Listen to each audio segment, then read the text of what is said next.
Eu não estou segurando uma seringa com a qual a gente faz o tão famoso Botox para o relaxamento das rugas, quase sempre muito mais da expressão facial do que de outras áreas, muito embora a gente saiba que a toxina botulínica do tipo A tem uma série de outras indicações que não apenas o relaxamento das rugas de expressão, mas eu queria nesse vídeo trazer uma tendência mais do que atual e que muito provavelmente vai permear as nossas futuras abordagens com o Botox, que seria o uso dessa toxina botulínica do tipo A numa abordagem mais full face. Sim, ao invés da gente se ater apenas aos famosos pés de galinha, as rugas do bravo, as rugas da testa, o terço superior da face.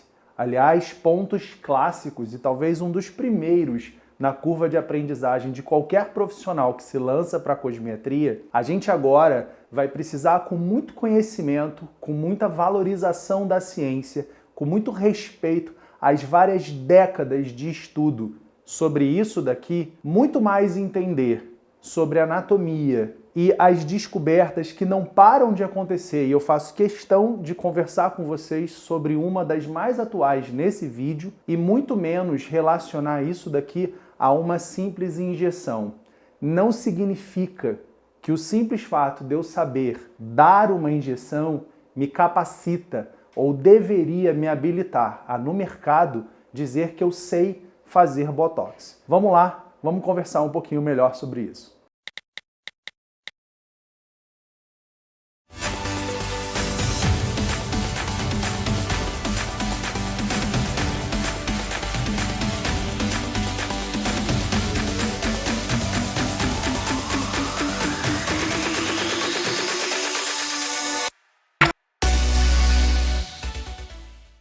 Bem, para quem não me conhece, eu me chamo Leonardo de Deus Melo, médico, cirurgião geral, pós-graduado em dermatologia e em medicina estética.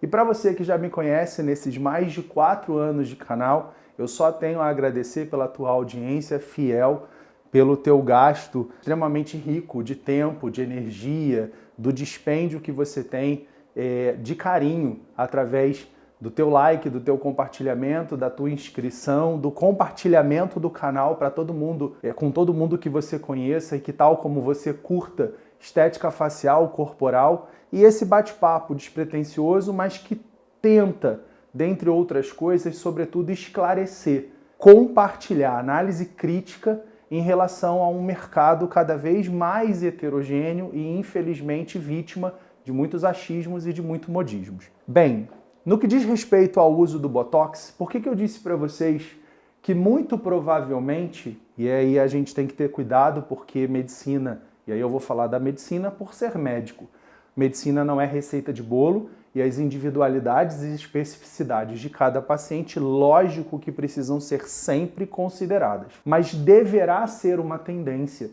que a gente agora passe a ter um olhar mais global sobre a face numa proposta anti-aging através do uso do Botox. E eu falo nessa marca sem conflito de interesse, eu não sou speaker da Allergan, mas eu acredito muito no Botox da Allergan e é a marca escolhida por mim neste momento. E aí a gente não vai se ater mais apenas ao terço superior, pontos clássicos da toxina, pés de galinha, rugas do bravo, aquelas ruguinhas nasais, as rugas frontais. A gente cada vez mais está compreendendo que numa relação de ou sinergia ou numa relação sinérgica ou antagônica dos vários músculos, e aí eu escolhi esse cantinho do consultório, não foi à toa, que a gente tem um quadro aqui que mostra toda essa mímica, toda essa musculatura esquelética facial que compõe a mímica facial. E eu vou pedir a produção para colocar isso na tela para vocês. É porque cada vez mais os estudos mostram no desenvolvimento da compreensão dos movimentos musculares que o uso da toxina, não apenas de maneira tradicional como vinha sendo feito, pode sim entregar maiores e melhores respostas para essa face. Quando a gente lembra do platisma, músculo sobre o qual a gente já conversou em alguns vídeos no canal, e aí eu convido vocês a darem uma olhada nesse vídeo sobre o platisma. A gente lembra que ele é um folheto, né, muito fininho, que nasce lá na altura mais ou menos da clavícula, recobre todo o pescoço e adentra, digamos que ganha a face, passando para além da linha da mandíbula, cerca de 2 a 3 centímetros, poucos centímetros acima da linha mandibular. E agora, muito recentemente, e por isso me estranha quem vende esse peixe que é expert em alguma coisa. Eu prefiro uma posição um pouco mais humilde de quem entende a educação como um processo continuado.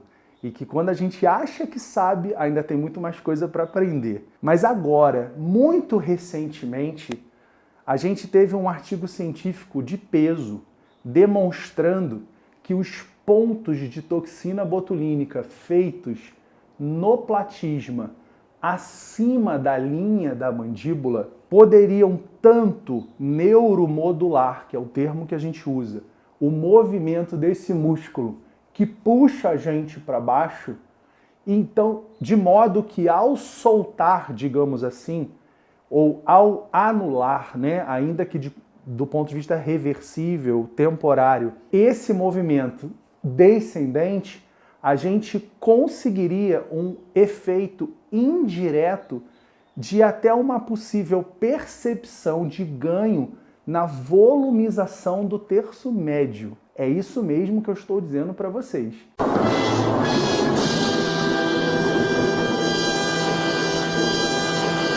Está em artigo científico de um dos publicadores mais respeitados e renomados internacionalmente. Esse burburinho da comunidade científica que coloca, que reforça, na verdade, através de estudo científico, o que a gente há algum tempo já vinha defendendo.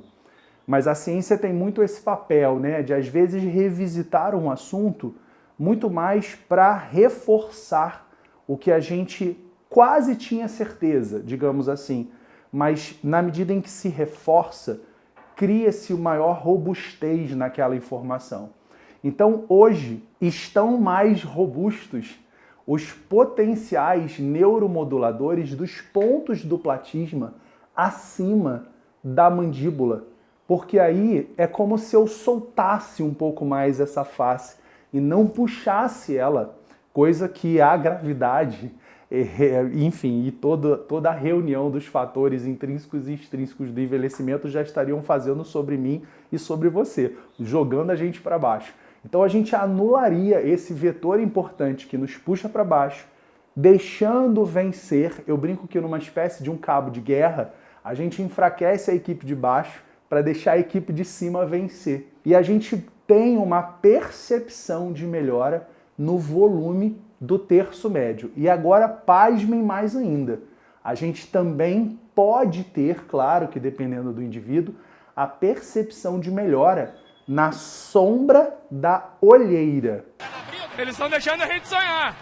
E aí, de novo, é você entender, reposicionar o potencial que tem o tão famoso Botox, mas infelizmente tão desvalorizado quando feito a cada esquina, que com pontos mais estratégicos, numa abordagem global, full face, eu estou falando só dos pontos platismais, mas é claro que o depressor do ângulo da boca, enfim, todos os outros músculos, não apenas do terço superior da face, quando bem abordados e cujos movimentos, e com movimentos neuromodulados, que é o termo que a gente usa para a toxina botulínica, a gente então teria um efeito rejuvenescedor e, por que não dizer, embelezador facial global, sem ainda falarmos em ácido hialurônico, bioestimuladores de colágeno e por aí vai. Tá certo? Não queria deixar de trazer essa mensagem para vocês, porque eu acho que isso reforça alguns pontos. A ideia de que a gente não está colocando dentro da gente uma brincadeira. a gente está democratizando o acesso ao Botox, a toxina botulínica do tipo A, nas mais diferentes marcas e através dos mais diferentes profissionais ditos injetores. Acho que, quanto a isso, vejo com bons olhos, né? Acho que é sempre interessante quando algo que faz bem, que impacta favoravelmente a saúde, a beleza e o bem-estar, ser democratizado. É interessante, eu não consigo alimentar uma posição contrária em relação a isso. Só me assusto com a heterogeneidade profissional e aí, em termos de habilitação e capacitação. E eu ousaria dizer a banalização de um procedimento que está sendo compreendido como basicamente uma injeção. Então as pessoas estão confundindo um pouco o simplesmente saber injetar com todo o conhecimento por trás da toxina botulínica do tipo A, que acabou de ser modificada ou deverá ser modificada ou vai ser sempre modificada na medida em que grandes estudiosos renomados internacionalmente ou descobrem coisas novas ou reforçam velhos conceitos. Tá certo? Beijo grande, até semana que vem e juízo com o Botox de vocês. Até lá!